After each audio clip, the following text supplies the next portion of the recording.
Nero and Salt was still running at full capacity at 11:30 on Friday night, having already served 212 guests, turned away twice that number, and pushed enough cash through its registers to keep 3 accountants busy until morning. From the sidewalk, the restaurant looked like the kind of place people photographed before they went inside. Black stone, amber glass, a brass sign with no menu posted beside it, and a line of chauffeured cars waiting at the curb. Inside, it smelled of grilled rosemary, expensive wine, and money. The dining room was the public face of Oraline House, the restaurant group owned by Akiso Ferrain. The private rooms upstairs were something else. Senators ate there. Music executives disappeared behind smoked glass. Men who did not put their real names on reservations passed envelopes beneath linen-covered tables. The restaurants made a fortune on paper. They also made dirty money look clean. June Rivas knew enough not to ask questions. He was 27, an Omega, and had been a senior server at Nero and Salt for almost 3 years. He knew which guests wanted to be greeted by name and which ones preferred the staff to pretend they had never seen them before. He knew the exact temperature of Akiso's espresso, the table a federal judge always requested, and which bottle of Barolo was never to be offered to Marandoran because the alpha hated the finish but refused to admit it. June had learned young that surviving powerful people often depended on noticing what they never noticed about themselves. "You're blocking my pass," June said without looking up. The kitchen went silent for half a second. Akiso Ferrain stood beside the service counter in a charcoal suit that probably cost more than June made in 2 months. He was 35, broad through the shoulders, clean-shaven, and controlled enough that most people confused stillness with calm. They were not the same thing. 3 managers had followed him into the kitchen and now looked at June as if he had volunteered for execution. "You didn't look?" Hiso had asked. June had shrugged. "If I wanted trouble, I'd find a cheaper version." That had been 6 months ago. Since then, Akiso had started finding reasons to use Nero and Salt instead of the other Oraline restaurants. He told himself it was because the kitchen was better managed. Then June stopped smiling. The change was small. Most people missed it.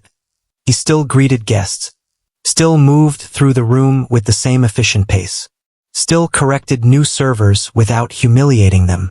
But he started checking the rear entrance every time the service door opened. His shoulders tightened whenever unfamiliar security staff passed through the corridor. Twice, Akiso caught him rubbing his wrist as if something hurt beneath his cuff. The third time, Akiso stopped him near the wine room. "Show me your arm." June froze. "Excuse me, your wrist."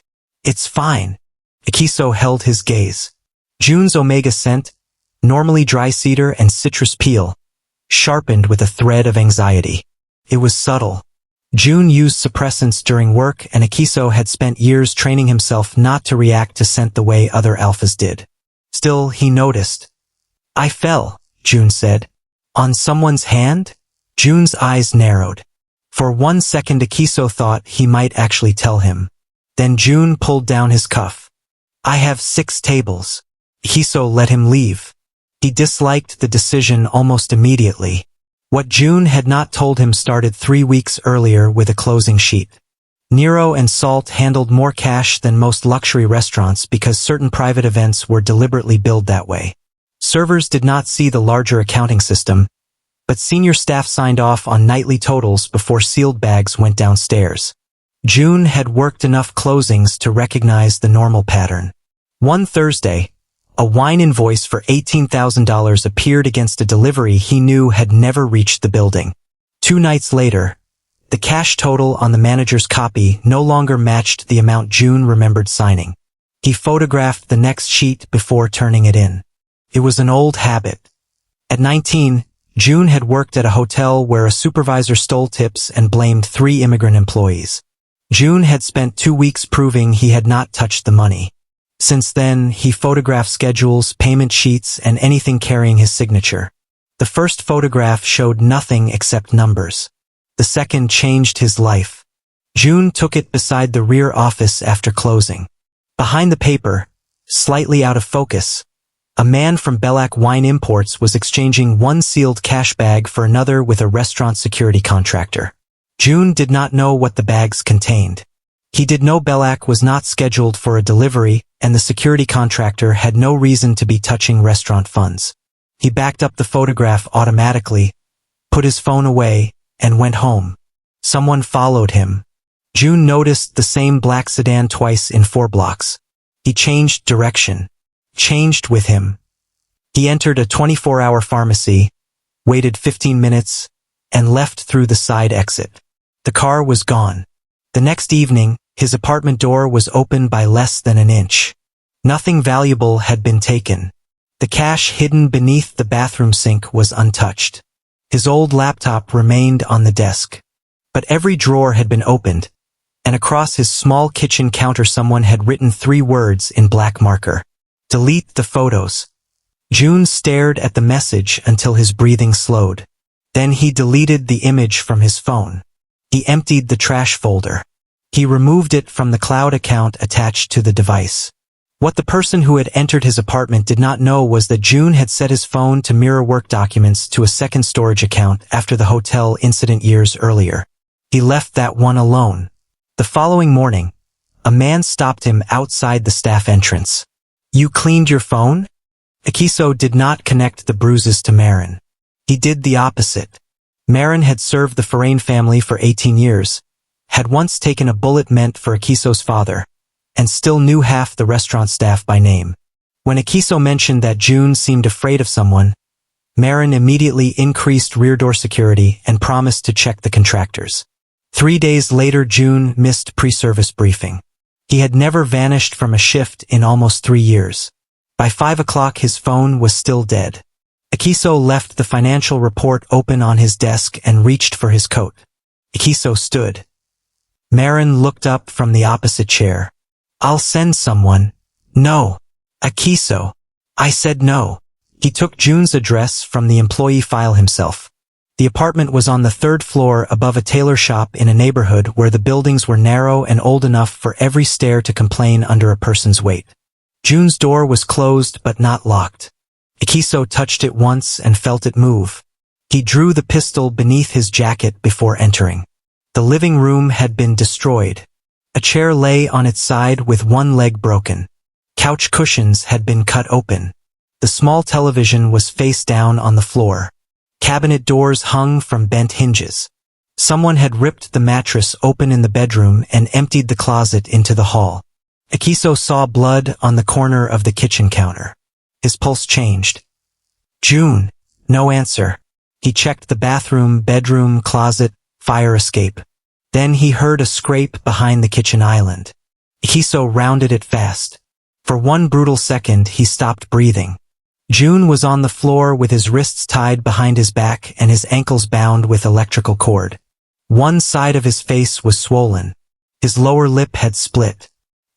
His shirt had been torn at the shoulder, and dark bruises were already rising along his ribs. A broken phone lay nearby. The apartment smelled of blood, sweat, and the bitter edge of an Omega who had been frightened for hours.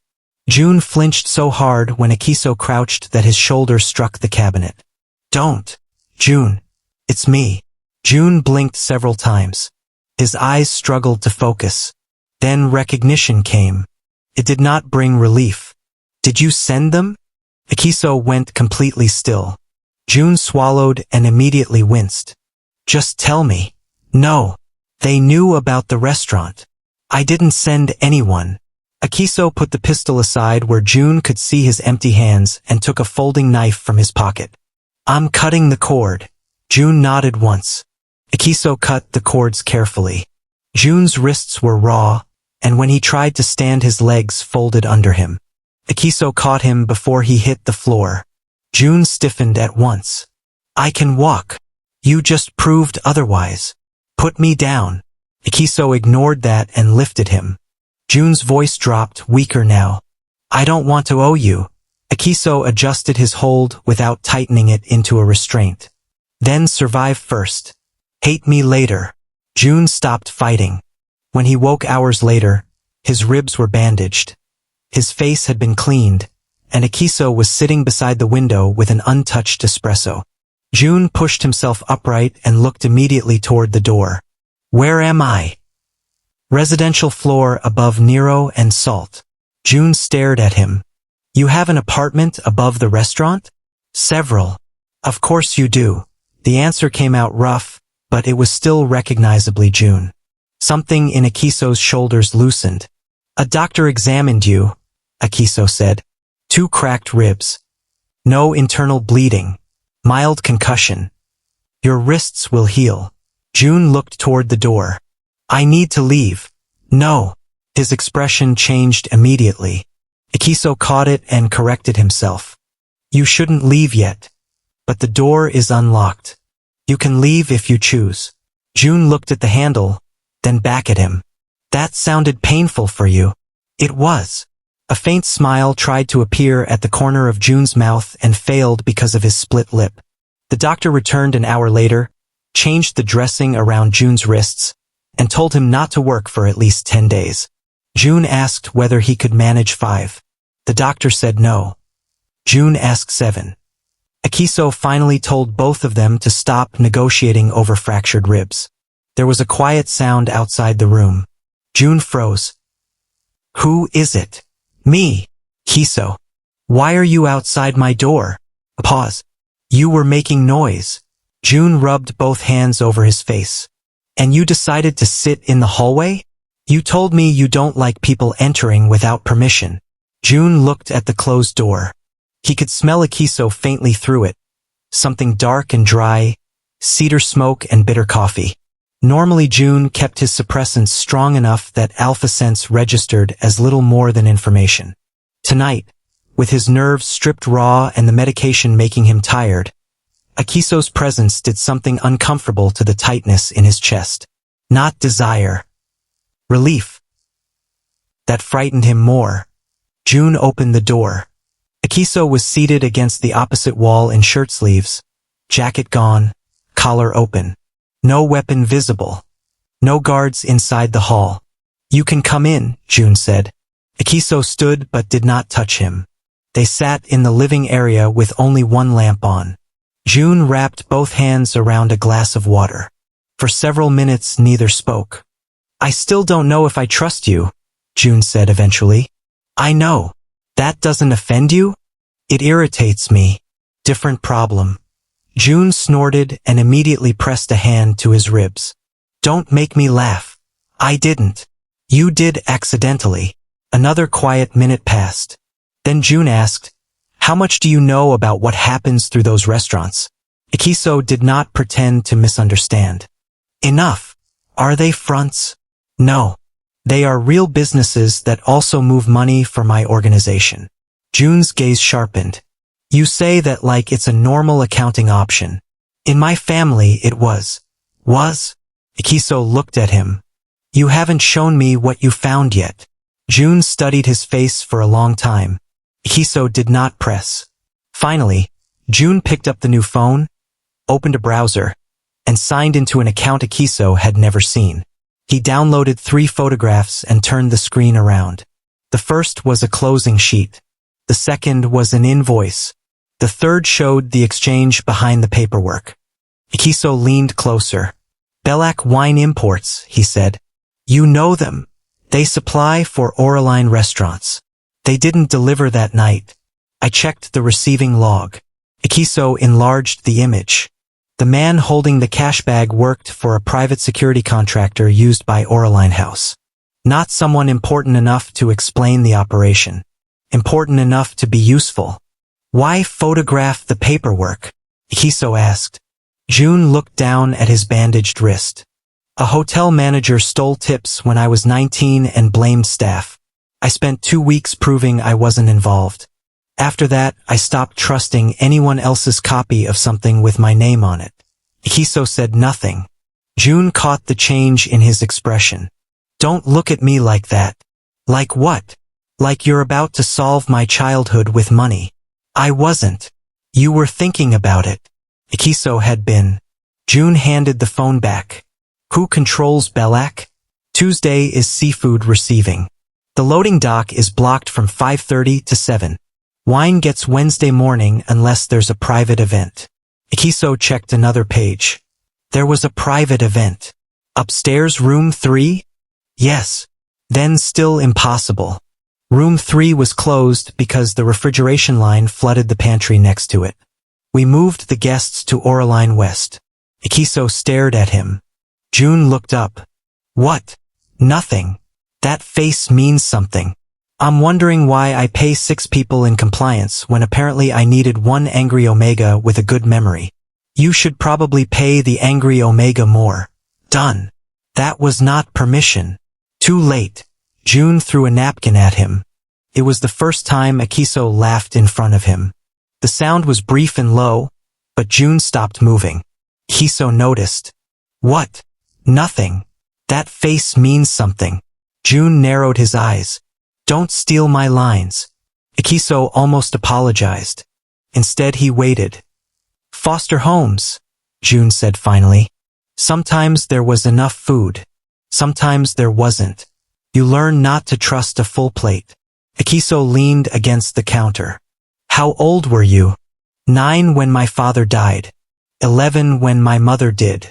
After that, different houses until 18. You never mentioned them. You never asked. I remember you said your mother hated coffee. June looked at him sharply. Akiso shrugged. You told a bartender 6 months ago. You heard that. I hear more than people think. June studied him, and for the first time the attention did not feel like surveillance. Felt like being remembered. 2 days later, Akiso told him he had arranged a secure house. June's expression hardened before Akiso finished the sentence. No. The men who attacked you are still missing. Then find them. I am trying. While relocating me somewhere I don't know. Surrounded by your guards. With no job and no control over when I leave. You would have control. Would I? Akiso's alpha presence tightened without permission. It was not a command, but the room felt smaller. June stood. Don't. Akiso caught himself immediately and pulled his scent back. June's voice lowered. You rescued me from 1 floor. Don't put me in another cage. I'm trying to keep you alive. And I'm trying to stay a person while you do it. Akiso looked away, jaw hard. June waited. I saw you on that floor, Akiso said. I keep seeing it. June's anger shifted. Akiso rubbed a hand over his face. Every time you walk out of my sight, I wonder if I'm going to find you like that again. Is that your alpha instinct talking? Akiso looked at him. No, he said. That's what scares me. The silence changed. June did not remember who moved first. Maybe neither did. One moment there was space between them. The next, Akiso's hand was at the side of June's neck. Not gripping, only resting there. Giving June every possible second to turn away. June didn't.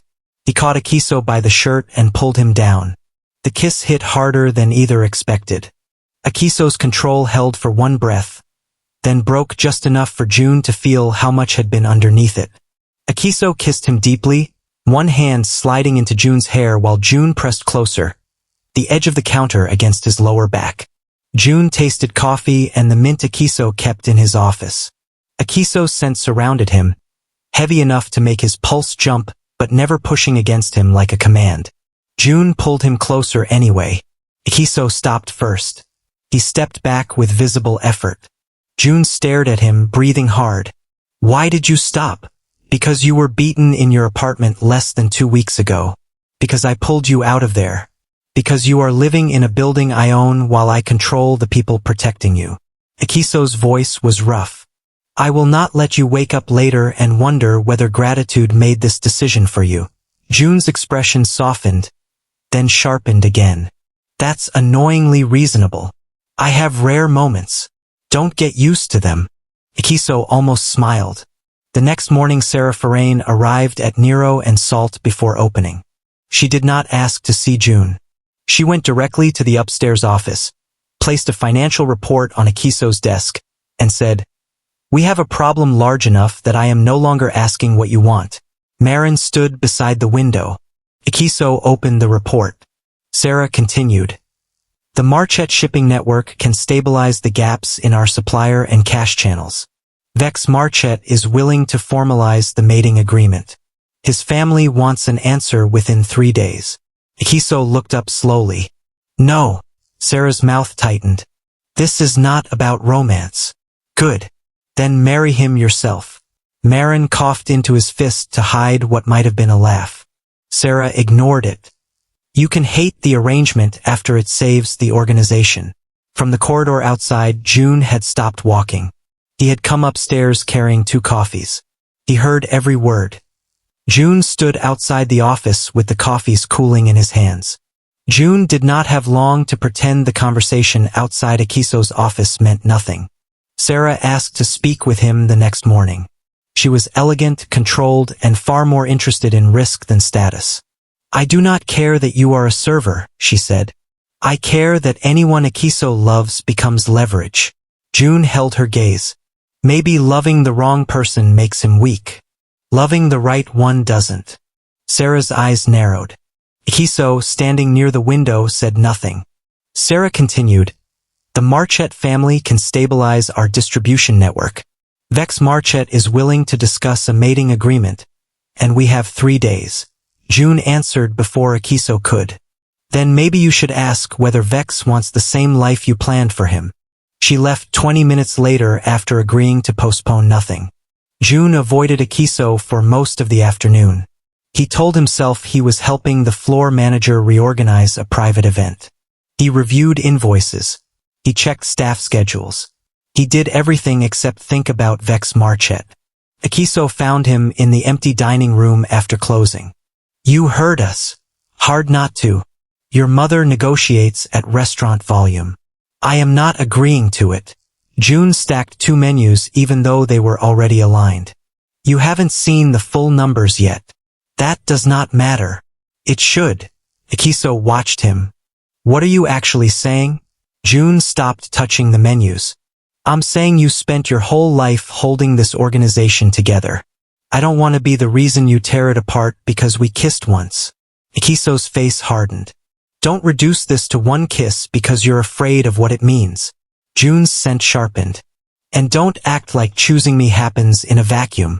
It doesn't. I choose you knowing the consequences. Vex solved that problem himself. He asked June to meet him in a private dining room without Sarah present. June expected a polished rival and found an Omega who looked tired of being negotiated over. For the record, Vex said, Akiso is attractive, rich, dangerous, and emotionally constipated. I do not want to mate with him. June laughed despite himself. Vex slid a folder across the table. His family's shipping staff had checked the emergency figures Farain sent them. Several wine shipments listed as delayed had never been booked at all.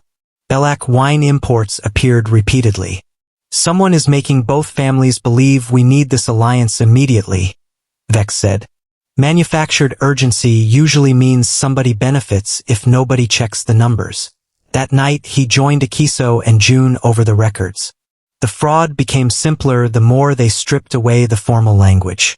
Belak and 2 related suppliers billed Oraline restaurants for wine that never arrived. Payments left Farain accounts. Cash totals were adjusted to make the restaurant books balance. Somewhere between the fake supplier and the adjusted cash, money disappeared. How much? June asked. Akiso looked at the running total. At least 8 million over 14 months. Probably more. Vex whistled. Someone has expensive hobbies. June pointed at another line. No. Someone has patience. Akiso looked at him. This isn't a quick theft, June said. They've been building patterns. Making missing money look normal. Vex nodded. And if our families merge accounting networks, the old discrepancies become buried under a much larger system. Nobody said Marin's name. Not yet. The numbers did not make June feel safer. 2 nights later, he packed a small bag and nearly reached the private elevator before Akiso stopped him. June said Sarah was right about one thing. Being close to Akiso made him usable, and he refused to become the reason Akiso destroyed an alliance his organization might need. Akiso looked at the bag, then at him. If you don't want me, I'll let you go. If the kiss meant nothing, I'll accept it. If you want another life, Nobody from mine will follow you into it. He stepped closer but did not touch him. But don't leave just to make my choice for me. June's grip loosened on the bag. You're difficult. I've been told. Controlling. Often. You own 7 restaurants and still can't make a sandwich. Akiso almost smiled. June set the bag down. I wasn't leaving because I don't want you. Akiso's eyes fixed on his. That's the problem. June kissed him first. This kiss was nothing like the first one. There was no surprise in it. No retreat after one breath. June put both hands against Akiso's chest, felt the steady force of his heartbeat beneath the shirt, and chose to stay there. Akiso's palms settled at June's waist, firm but waiting. June leaned closer and Akiso answered. They broke apart only when June needed air. No safe house, June said. Fine. No guards inside my room. Fine. And if you ever use that alpha voice on me to win an argument, I will poison your espresso. Akiso brushed his thumb across June's cheek. That one is unreasonable. Deal breaker. Fine. June picked up the bag and handed it to him. Put this back. Akiso did. Later, after the building had gone quiet, June found him on the residential floor balcony, looking down at the dark restaurant windows. The city beyond them was still awake. Traffic moved below in thin lines. Somewhere inside Nero and Salt, a refrigeration unit kicked on. Vex sent another message, Akiso said. His family will withdraw if we can prove the reports were manipulated. June stood beside him. And Sarah still expects me to sign preliminary mating documents tomorrow morning. What happens if you're already bonded? Akiso looked at him slowly. A mutual permanent bond makes the agreement impossible under both family contracts. June folded his arms. Convenient. June, I'm not suggesting we bond to win an argument with your mother. Good. I'm asking what happens if we stop pretending we aren't already moving toward it. Akiso's scent deepened, then immediately pulled back under control. Do not ask me that unless you mean it. June turned to face him. I'm not asking yet. He walked inside. Akiso followed several seconds later. Later, after the building had gone quiet, June went to Akiso's room because he had already made his choice. There was no heat forcing the decision and no debt between them. They kissed slowly, stopped when either of them needed to breathe, and let the tension they had held back for weeks finally turn into something private and mutual. Akiso never used the commanding alpha tone June hated. When he asked about a permanent bond, June made him ask as Akiso, not as his boss or the head of Forain. Akiso did. June answered yes. They spent the night together, close enough that neither could pretend this was only attraction, and before morning they exchanged mutual marks. The bond did not create what they felt. It simply made visible the choice they had already made. For the full raw version, with the complete uncut 18+ intimate scene, the full bond and marking moment, plus extra private chemistry and relationship scenes removed from the YouTube version. Check out the full story on Patreon through the link in the video description. At 8:12 the next morning, June woke to footsteps in the outer suite. He opened one eye. Akiso was already awake. Your mother? June asked. Probably. Did you lock the bedroom door? Akiso looked toward it. No. June smiled against the pillow. Good. The door opened 30 seconds later. Sarah Forain took 2 steps into the bedroom and stopped. Vex was behind her carrying a leather folder. He looked over her shoulder, saw Akiso shirtless against the headboard and June half covered by the sheet against his chest, then noticed the fresh bond at June's neck. Vex's mouth twitched. Sarah did not move. Akiso picked up the glass of water from the bedside table. Morning, mother. You did this deliberately. June sat up enough to pull the sheet higher over his waist. The door part? Yes. Vex turned away and covered his mouth.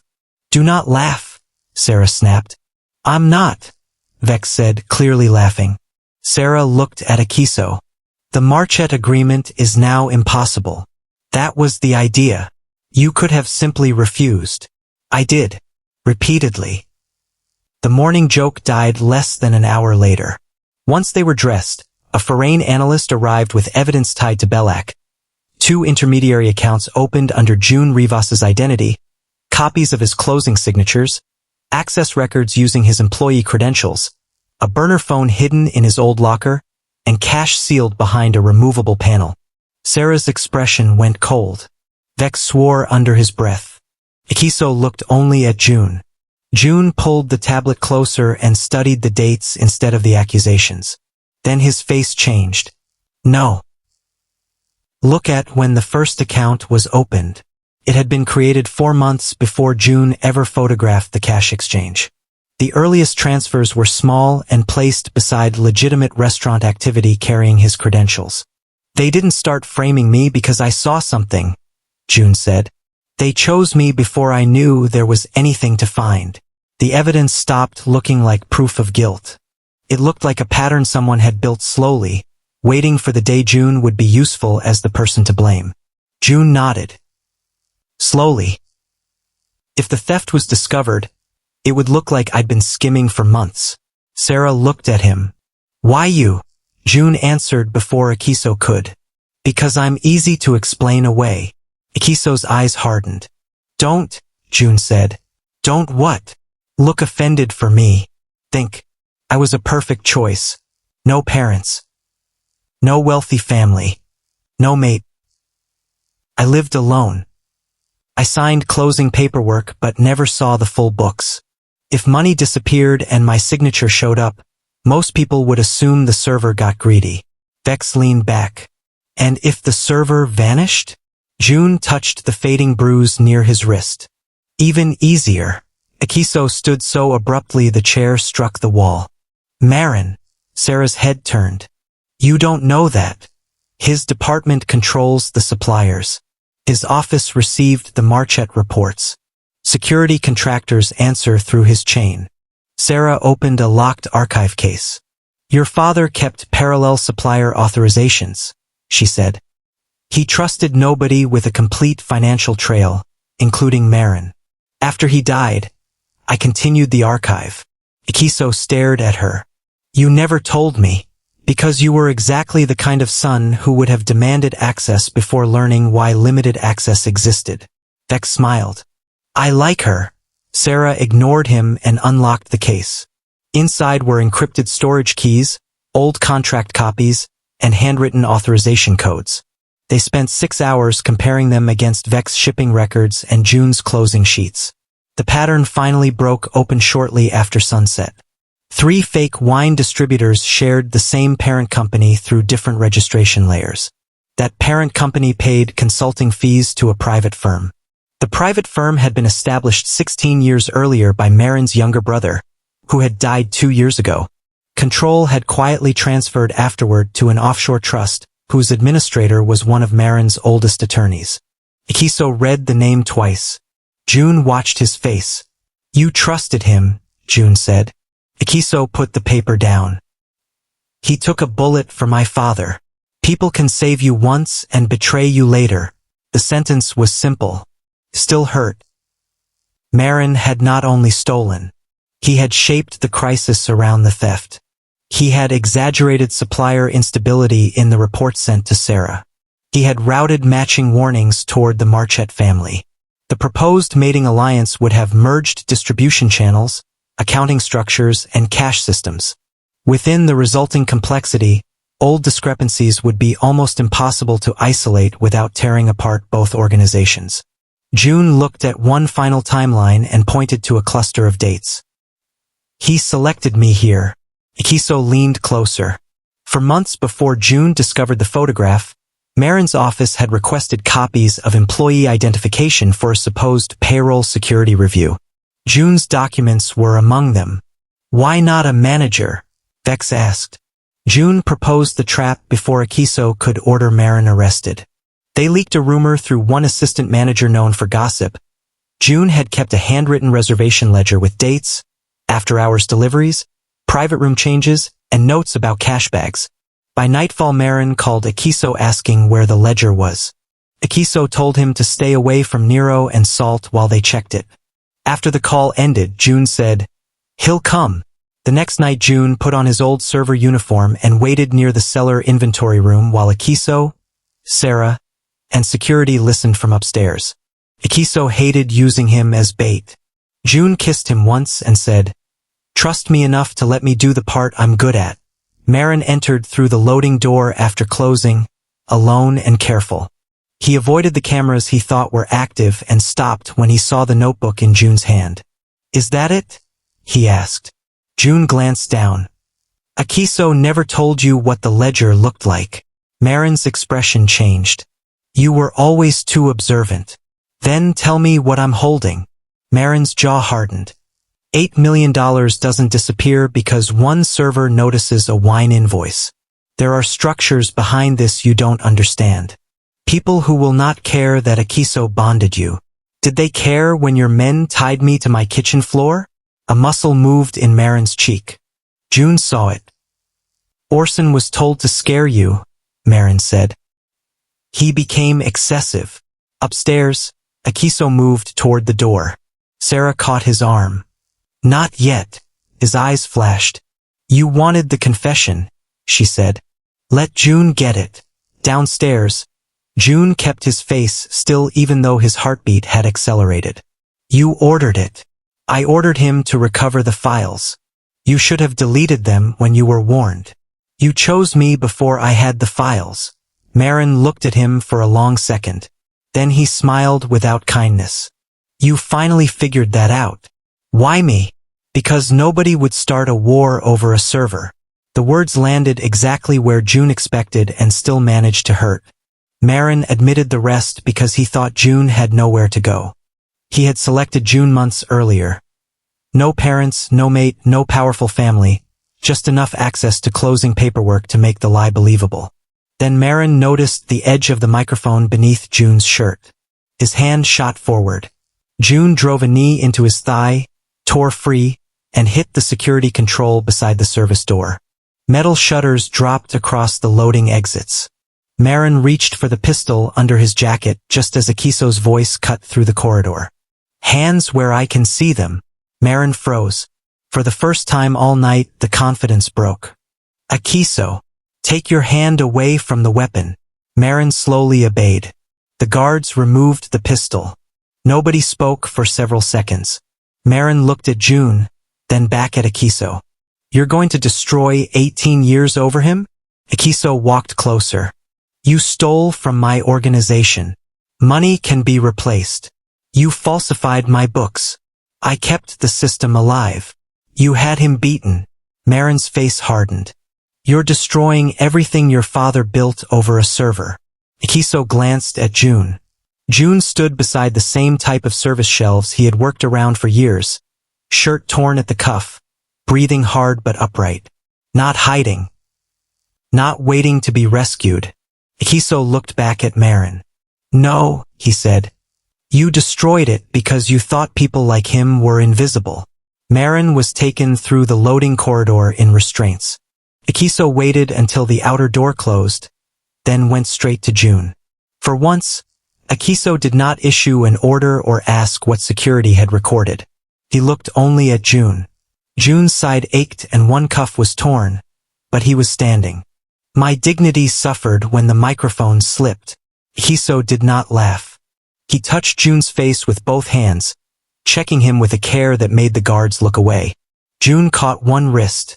"I told you I could do this." Akiso's forehead rested briefly against his. "You also told me to trust you." "I did. I hated every second." June smiled. "Good. That means you learned something."